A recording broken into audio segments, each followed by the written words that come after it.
আসসালামু আলাইকুম। সবাই কেমন আছেন? আশা করি সবাই ভালো আছেন। আলহামদুলিল্লাহ, আমিও ভালো আছি। আজকে সারাদিন কোনো পোস্ট করতে পারিনি, কারণ অনেক ব্যস্ত ছিলাম। এখন একটু ফরিদপুরে যাচ্ছি, সেই ফাঁকে একটা ভিডিও পোস্ট করি। আমি এই মুহূর্তে আছি পদ্মা সেতুতে। পদ্মা সেতু পার হব কিছুক্ষণের মধ্যেই। আহ, আমি জানি না আমার মতো কেউ ঘোরা পছন্দ করেন কিনা। আমি ঘোরাঘুরি অনেক পছন্দ করি। যদি আমার মতো কেউ থাকেন যে ঘোরাঘুরি অনেক পছন্দ করেন, তাহলে অবশ্যই অবশ্যই কমেন্টস করবেন। ইনশাআল্লাহ আমি চেষ্টা করব তাকে নিয়ে ঘোরার।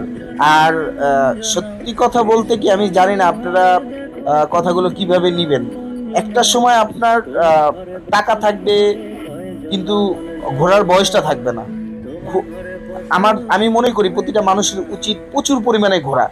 আর ঘুরতে পারলে আপনার মনটা অলওয়েজ ভালো থাকবে, আপনি সুস্থ থাকতে পারবেন। আপনারা হয়তো অনেকেই জানেন না, আসলে সত্যি কথা বলতে আমাদের বাংলাদেশেও ঘোরার মতো অনেক জায়গা আছে, অনেক প্লেস আছে। সবাই মনে করে দেশের বাইরেই ঘোরার মতো জায়গা আছে, আসলে বিষয়টা এমন না।